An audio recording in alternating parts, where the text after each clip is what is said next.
Bonjour à tous. On va attendre quelques minutes que tout le monde arrive. En attendant, est-ce que quelqu'un peut me dire si vous nous entendez bien, me mettre un petit message dans le chat, s'il vous plaît?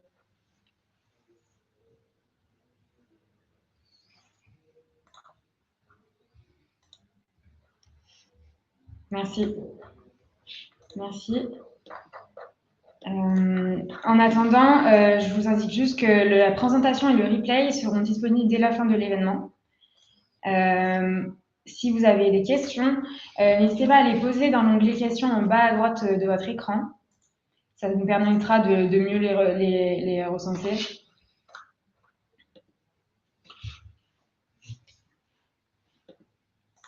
Au niveau des questions, bonjour à tous. Au niveau des questions, effectivement, l'essentiel des questions aujourd'hui auront tendance plutôt à porter sur la partie énergie, une clause contractuelle, on va dire, liée à l'achat public dans l'énergie, mais pas sur l'achat public lui-même. On est adossé également au groupe EPSA qui a une trentaine de collaborateurs spécialisés dans l'achat d'énergie.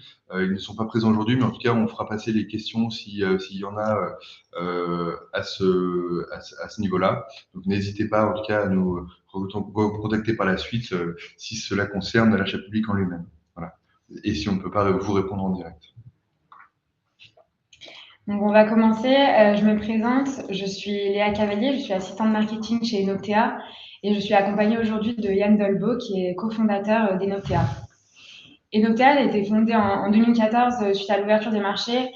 On a commencé à accompagner les entreprises à l'achat d'énergie, puis on a développé un logiciel de gestion des données énergétiques et enfin un logiciel de management de l'énergie répondant aux décrets tertiaires. Aujourd'hui, on va vous parler des achats du public d'électricité et de gaz et de leurs particularités parce qu'il y en a pas mal. On va également vous faire passer un petit sondage tout de suite.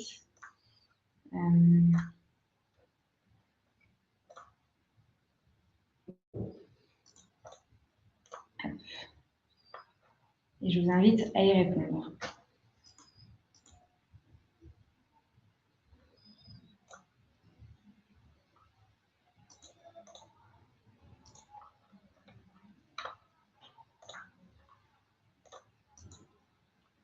Et je vais vous soumettre une deuxième question.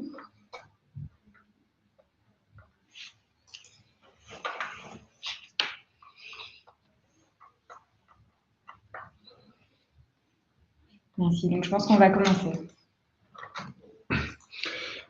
Alors l'idée effectivement c'est de vous expliquer justement l'adéquation qui est plutôt effectivement difficile entre les contraintes des marchés publics et les marchés de l'énergie parce qu'on a vraiment deux marchés qui sont sur des temporalités extrêmement différentes et qui peuvent du coup pénaliser très clairement l'acheteur public si il est mal agencé puisqu'effectivement les contraintes en tout cas qui sont nécessaires au marché public sont en tout cas agençables d'une certaine façon pour que on puisse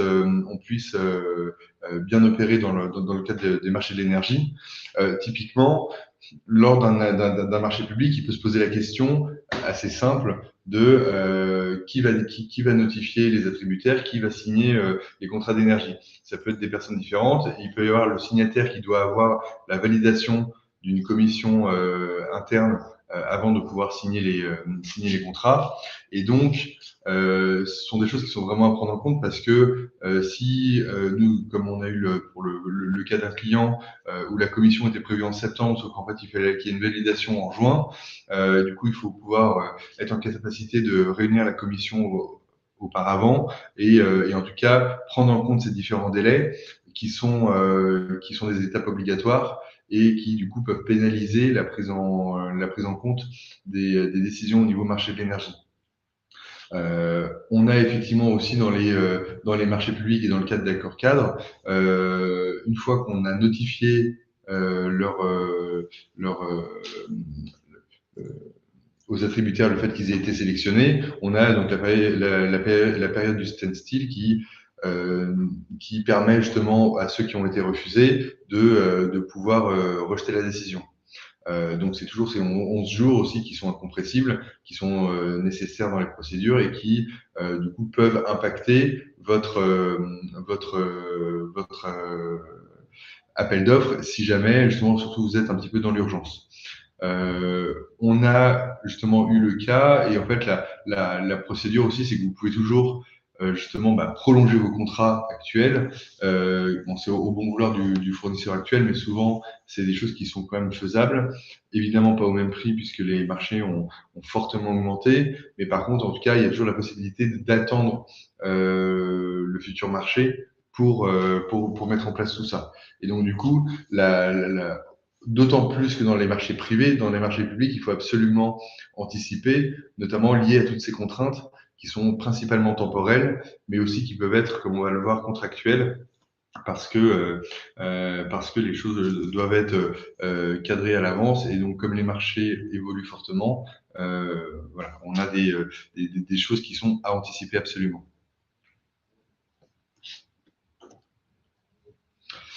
Au niveau des plannings et des délais, on voit qu'on a des délais qui sont vraiment propres au marché public et des délais qui sont aussi propres au marché de l'énergie.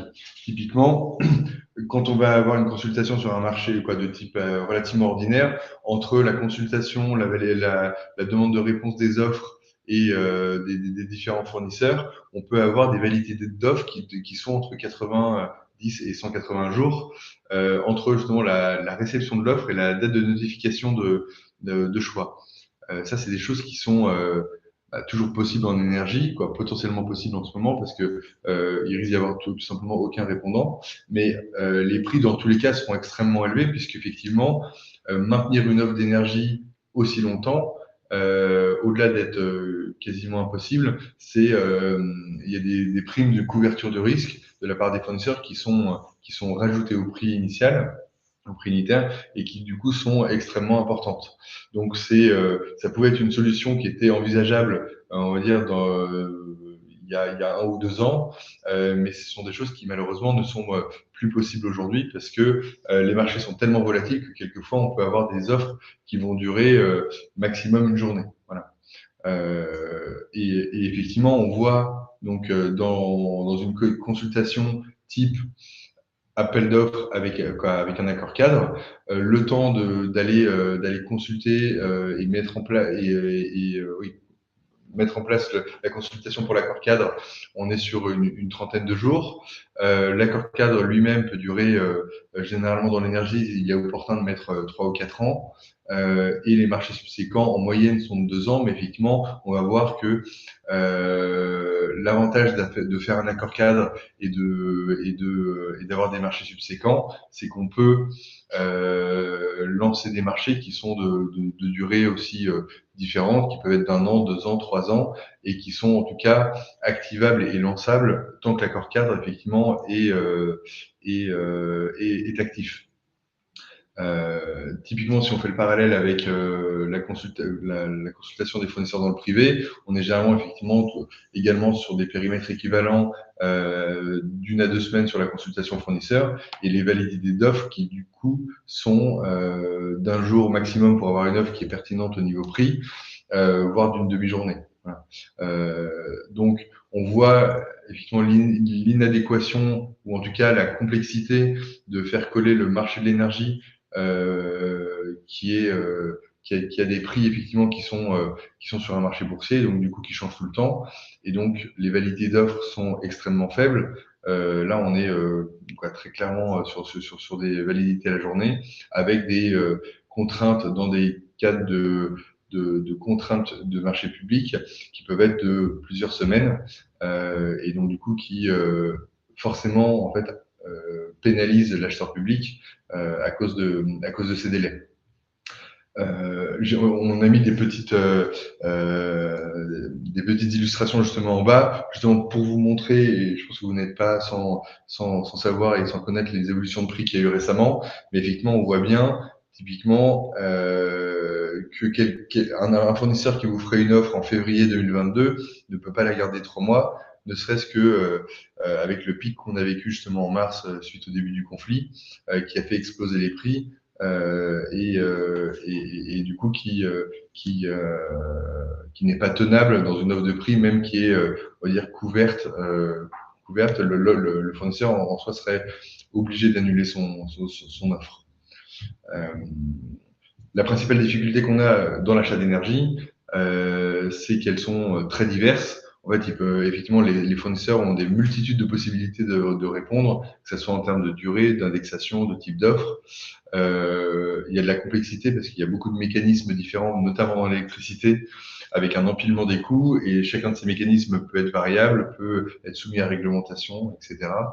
Et on a, comme j'en ai parlé, la durée de validité qui est très faible, avec un marché très très volatile.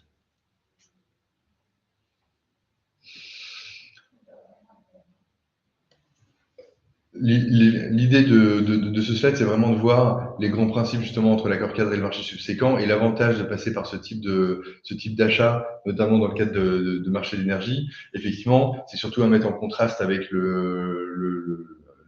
les procédures classiques avec bon de commande, par exemple, parce que là, ça vous permet déjà, dans le cadre d'un accord cadre, de choisir entre 3 et 20 et même jusqu'à 20 candidats. Ça a au final peu d'intérêt, mais on va dire entre 3 et 6 candidats qui peuvent répondre à votre marché et que vous allez pouvoir remettre en concurrence lors des marchés subséquents.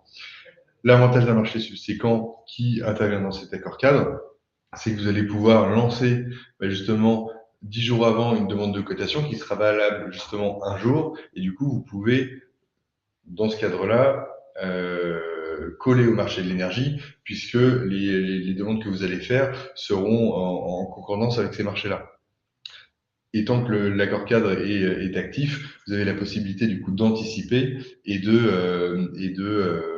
d'avoir des marchés subséquents qui se succèdent, et surtout des marchés subséquents que vous pouvez relancer pour une fourniture justement qui n'est pas encore terminée, mais du coup commencer à lancer un marché subséquent qui va couvrir par exemple 2023, et dans la foulée lancer un autre marché subséquent qui va couvrir 2024-2025 par exemple, mais sans forcément attendre vraiment chronologiquement de terminer chaque marché avant d'en lancer d'autres. Et surtout donc, de pouvoir anticiper ces différents années de fourniture.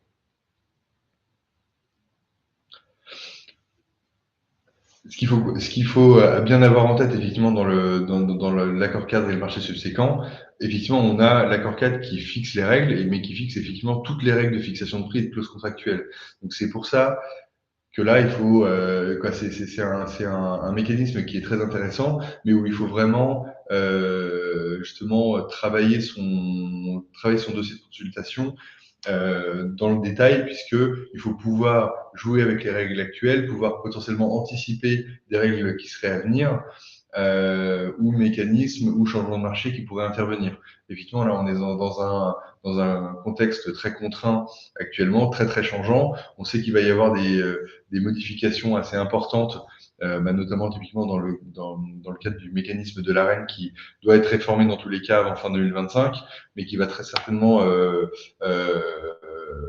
mais dont les règles vont très certainement changer, même potentiellement avant la fin de l'année, ou en tout cas les paramètres de ce mécanisme-là. Donc l'idée, c'est vraiment de définir toutes les règles, qu'elles soient au niveau du prix, qu'elles soient au niveau de l'évolution du prix, de ces évolutions réglementaires, de l'évolution de vos périmètres, de la gestion des consommations, des bascules de compteurs, voilà, que ça soit au niveau technique, prix, et voilà, et en tout cas toutes les règles qui régissent le contrat. Le marché subséquent n'ayant vocation qu'à fixer le prix via justement un bordereau de prix unitaire qui lui aussi en fait doit être suffisamment bien pensé pour permettre aux fournisseurs de répondre assez différemment justement en fonction du contexte au moment du marché subséquent, mais tout en respectant justement les règles qui ont été définies dans l'accord cadre. Donc l'idée, c'est de pouvoir aussi mettre le BPU d'une certaine manière pour que les prix soient suffisamment décomposés et que tout le monde puisse être justement comparé de manière égale, avec des durées égales et avec en tout cas des conditions qui fixent tout ça. Typiquement, je prends l'exemple de la capacité, par exemple en électricité, si vous imposez d'avoir pas un prix unitaire de capacité, mais plutôt d'avoir une obligation de capacité, il peut être pertinent de demander le prix de référence de capacité qui permettra justement de comparer des choses comparables entre les différents fournisseurs, ou même au moment du lancement du marché subséquent et de l'envoi du BPU, de fixer vous-même un prix de référence de capacité pour que tout le monde soit sur les mêmes, les mêmes armes. Donc on a vraiment ce duo accord cadre marché subséquent qui est au final assez agile et et qui du coup permet de coller aux exigences des marchés de l'énergie.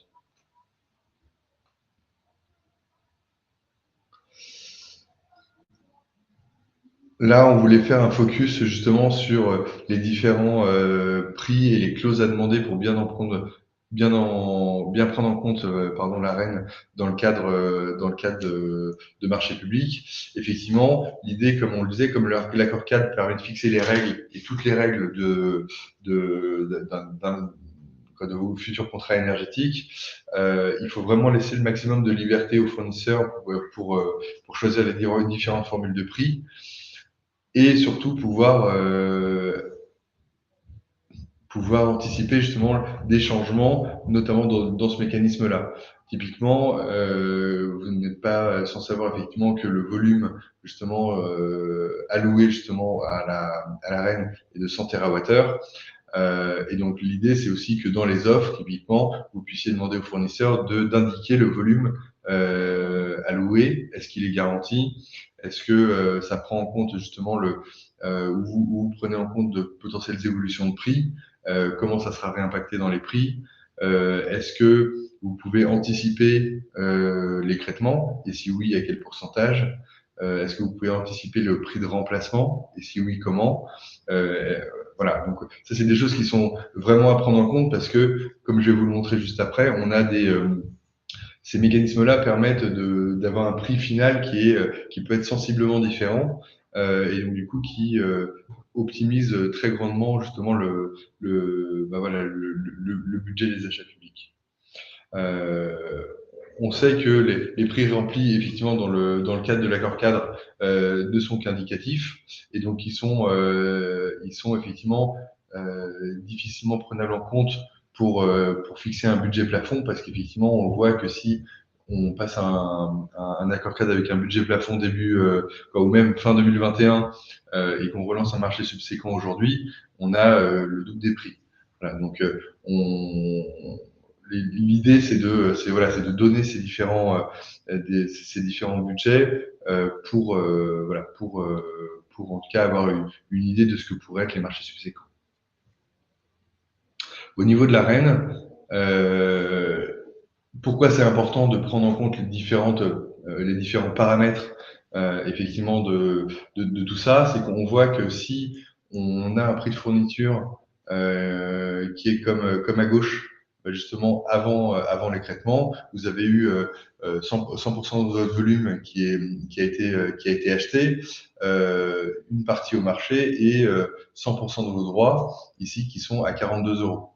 En 2021, il y a eu donc un écrêtement. Les consommateurs n'avaient plus le droit qu'à 68% de leurs droits. Or, le prix de remplacement à l'époque, effectivement, était de 46,87 €. Donc, le surcoût, on le voit au final, représente peu sur le prix final et on passe et l'augmentation est relativement faible.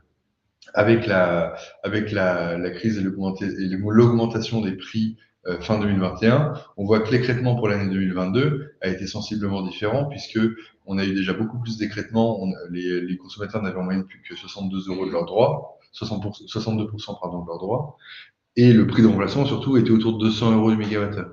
Donc on voit que là, l'impact de l'écrêtement est énorme. Typiquement, on vous a mis sur le côté puisque on savait pas où ça allait s'arrêter à l'époque. Et donc l'idée c'était de pouvoir simuler typiquement avec un profil de consommation autour de 70% d'arène, quel pouvait être le surcoût lié à l'écrêtement, lié à l'écrêtement tout simplement. Et donc l'idée c'est de pouvoir anticiper ça et de se dire voilà si jamais les cours sont à 290 ou s'ils sont à 200, quel sera le surcoût lié à mon écrêtement. J'ai une question pour toi, Yann. L'indication du volume alloué et garanti à Rennes est-il contractuel pour le fournisseur lors de la phase d'un marché subséquent? Alors oui, normalement en fait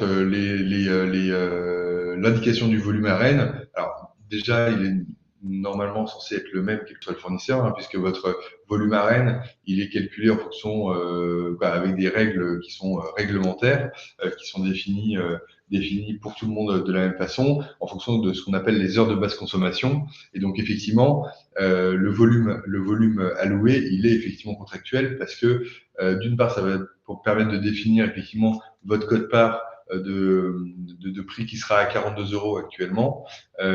Et si jamais il y a un écrêtement ou une augmentation du plafond, c'est sur cette base de droit à Rennes justement que vous allez pouvoir avoir alors soit un écrêtement et donc un prix à la hausse, soit une baisse de prix puisque vous allez avoir plus d'arènes puisque le plafond aura été relevé.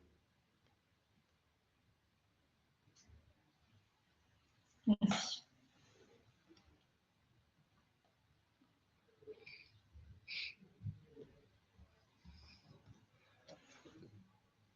Là, typiquement, je voulais justement bien illustrer les deux types justement de mécanismes liés à la reine.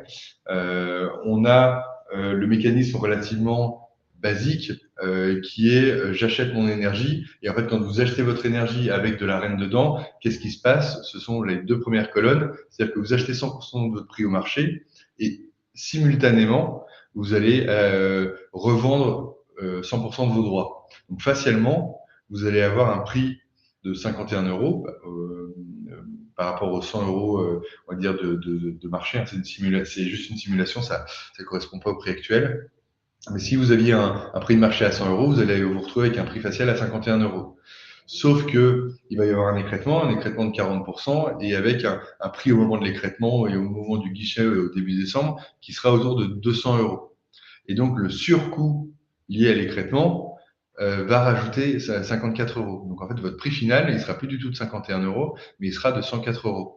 Et donc ça c'est un achat dit classique où on ne gère pas forcément la reine, mais du coup on voit que l'impact il est énorme et c'est ce que globalement tous les acheteurs ont eu quand ils avaient des offres à reine avec un écrêtement classique qui dans des conditions de marché qui étaient normales on va dire à l'époque. Et effectivement les très fortes hausses qu'il y a eu sont liées justement à un effet un peu pervers effectivement du mécanisme AREN qui n'était pas prévu pour des changements et des hausses de marché aussi importantes.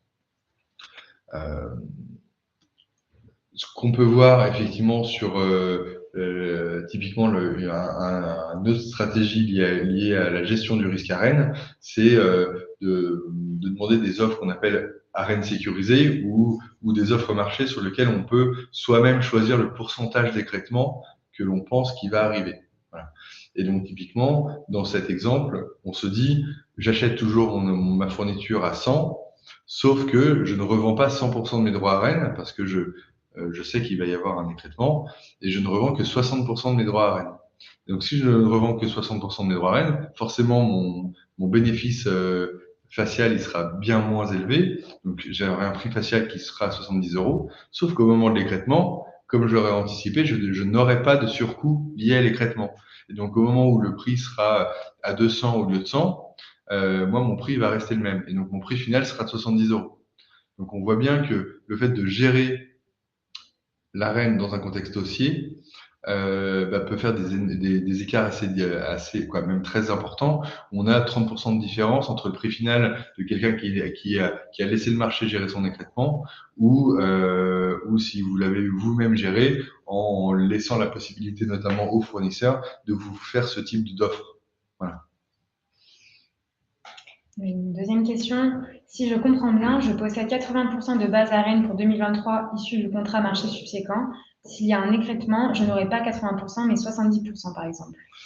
Oui, oui, c'est exactement ça. C'est-à-dire que si vous avez effectivement 80% à la base d'Arène, si on reprend l'année dernière où il y a eu quasiment 40% d'écrêtement, donc de façon assez simple, vous allez enlever 25% de votre base justement en Arène. Donc en fait, il y aura ces 25% à aller chercher au marché et à un niveau de prix qui en décembre malheureusement risque d'être très important, encore plus important que maintenant. Et donc, effectivement, vos droits en fait à Rennes sont amputés puisque vous avez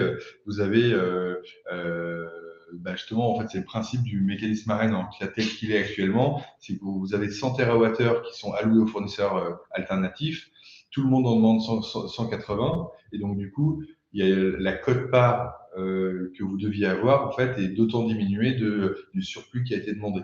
Et donc, effectivement, au lieu d'avoir 80%, bah, vous aurez plus que 60% ou même 55% parce que du coup, tous ceux qui ont des offres indexées à Rennes voient leur part diminuer. Voilà. Et donc ça, c'est des choses qui sont vraiment à prendre en compte dans les offres parce que ça peut radicalement changer votre prix. Typiquement aussi, je les ai pas évoqués dans ces différents slides, mais on a d'autres mécanismes, notamment si vous passez après par des mécanismes notamment d'achat clic, et si vous avez un peu l'habitude de ce type d'achat fractionné pour notamment pouvoir répartir le risque, on a la possibilité même de décaler l'achat et la vente de la reine et de sa part marché. Et donc du coup, dans un contexte alors haussier par exemple ou baissier, si vous revendez l'un avant l'autre, effectivement, bah, le but est de créer un effet financier lié à ça. Après, effectivement, c'est beaucoup plus risqué, surtout dans ces termes de volatilité. Donc, l'idée est de voir aussi quelle est la vision de l'acheteur public liée à ça.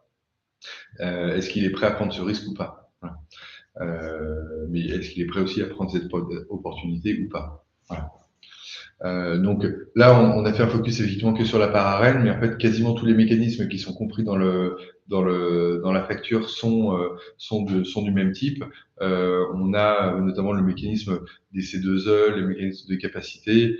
On a on va dire, toutes ces différentes composantes qui sont à bien prendre en compte. Là, on a fait un focus effectivement rapide sur l'arène, mais parce que c'est le plus impactant en ce moment, et on voit que les différences effectivement au final peuvent être très très importantes.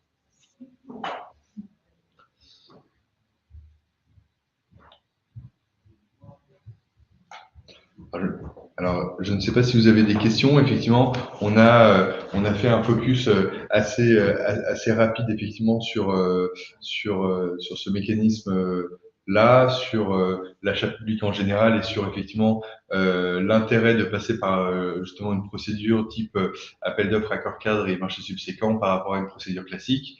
On a également la possibilité de passer par un système d'achat dynamique, effectivement, qui permet aussi de remettre en concurrence ou en tout cas de réintégrer d'autres attributaires et d'autres fournisseurs pendant la durée du marché, et du coup qui peut être effectivement une bonne idée, notamment comme on a enfin, une bonne option, comme effectivement ça a été l'intérêt avec la défaillance de certains fournisseurs qu'il y a eu l'année dernière ou en début d'année. Et notamment des gros acheteurs publics qui malheureusement en ont fait les frais. Donc voilà, en tout cas, n'hésitez pas à nous poser des questions si vous en avez.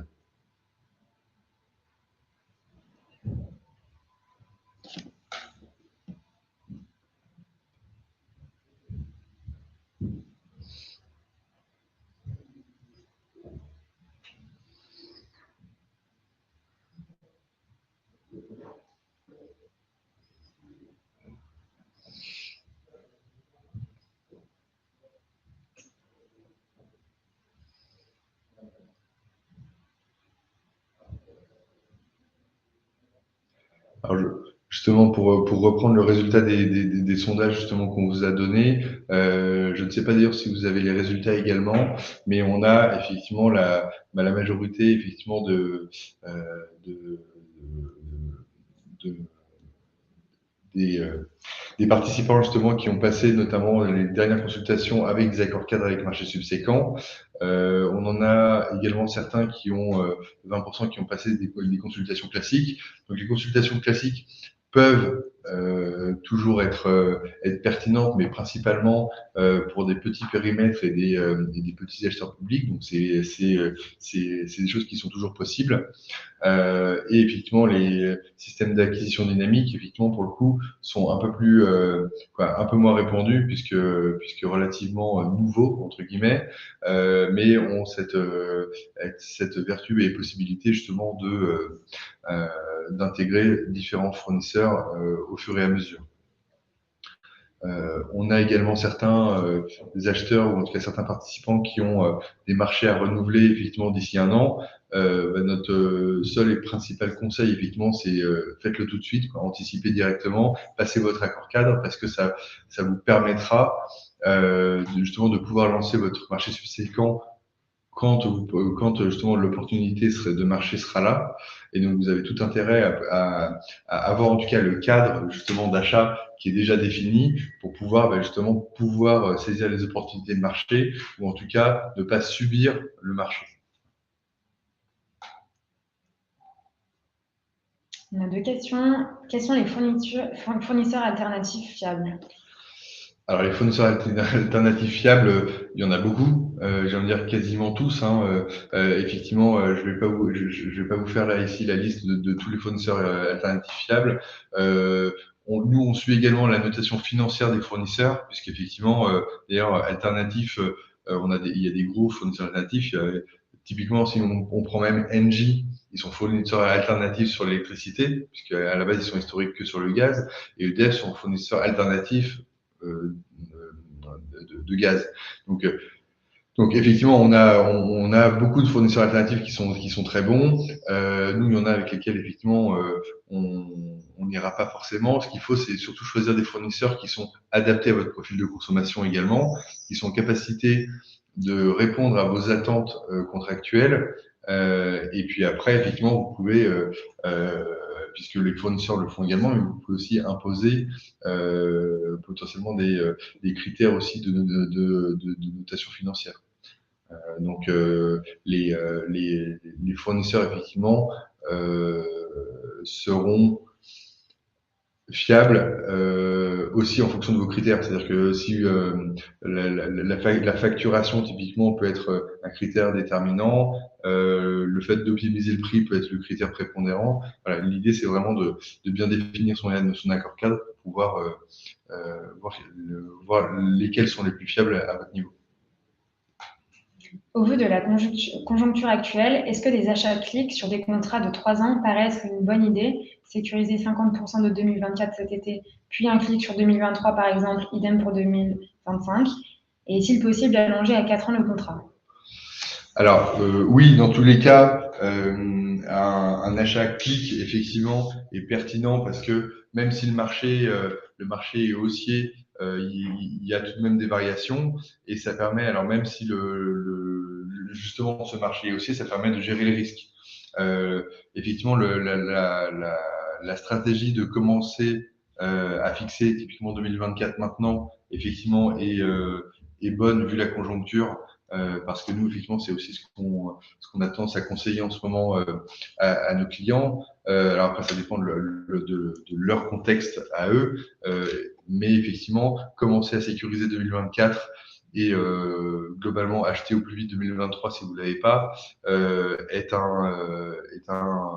une bonne solution. Effectivement, pour les achats clics, il faut minimum effectivement prendre a priori 3 ans parce que nous on a comme règle, on va dire, d'idéalement avoir fixé ces contrats 18 mois avant. Et donc effectivement, pour anticiper justement votre prix, votre fourniture et ne pas subir le marché, prendre 3 ans effectivement et un minimum sur les achats clics. Et puis après, en fonction de votre contrat cadre, ou en tout cas la possibilité de le prolonger, effectivement, si vous avez la possibilité de l'allonger, pour les fournisseurs en soi, ça n'a pas d'impact immédiat parce que parce que les volumes ne sont pas fixés. Donc le fait d'allonger à 4 ans, ça permet juste d'allonger le cadre où vous-même vous allez fixer vos prix. Mais en tout cas, oui, c'est une bonne idée de pouvoir le prolonger si vous êtes satisfait de votre fournisseur pour pouvoir justement commencer à cliquer au plus tôt les années qui sont les plus lointaines et qui sont du coup les moins chères en ce moment. À quelle date faut-il se positionner pour une fourniture ARENH en 2023, par exemple? Alors, je vais essayer de préciser la question parce que elle est pas forcément extrêmement claire pour moi. C'est juste que, alors, quand on parle de fourniture ARENH, c'est-à-dire si vous voulez un contrat d'électricité qui inclut de l'ARENH, alors attention qu'il inclut de l'ARENH ou qu'il inclut pas de l'ARENH, dans tous les cas, il faut se positionner au plus vite parce que on est sur une pente très ascendante et toujours très haussière sur l'électricité et tous les signaux sont malheureusement plutôt négatifs. En tout cas, il n'y a pas de signaux clairement encourageants qui indiquent que vous allez, qu'il va y avoir de réelles baisses, en tout cas pour l'année 2023. Donc, dans tous les cas, il faut se positionner rapidement. Pour la partie arène, en fonction justement de votre stratégie et de votre possibilité de stratégie, puisqu'effectivement le volume joue beaucoup dans ce qu'on peut demander aux fournisseurs. Euh, Globalement, voilà, il faut se décider maintenant parce que les prix, et notamment tout ce qui est lié à l'écrêtement avec la reine, comme je le disais tout à l'heure, sont après indexés sur les prix de décembre et au moment du guichet, et les prix de décembre, historiquement et cycliquement, sont toujours chers. Et donc, il est fort à parier qu'ils seront plus chers que maintenant, et donc ça sera très très élevé. En 2022, il n'est pas possible de faire une offre de prix pour 2026. Cela sera forcément une offre à partir de 2023. Alors, il y a peu de fournisseurs alors les prix sont cotés sur EX, sur la bourse de l'énergie. Il y a peu de fournisseurs qui le font, surtout dans ce contexte justement très volatile, mais c'est pas impossible. Donc, en fait, en fonction de justement soit de votre contrat effectivement actuel, soit d'une procédure d'achat que vous souhaiteriez mettre en place pour le faire, effectivement, euh, c'est possible d'avoir des offres de fournisseurs en 2026. Après, le meilleur moyen de pouvoir commencer à toper 2026 dès que c'est disponible, c'est notamment le fait d'avoir des clics, puisqu'effectivement, si vous avez des clics, vous avez la possibilité de toper ces prix dès qu'ils sont disponibles et qu'ils sont vendus par votre fournisseur. Eh bien, nous n'avons plus de questions. Eh bien, je pense que ça va être la fin de ce webinaire. Merci à tous d'avoir participé à ce webinaire. Si toutefois vous avez d'autres questions, n'hésitez pas à écrire à l'adresse qui est écrite sur votre écran. On va vous taper également dans le chat. Merci à tous, effectivement. Et en tout cas, voilà, n'hésitez surtout pas à nous contacter si vous souhaitez des précisions ou autres, et on reste disponible.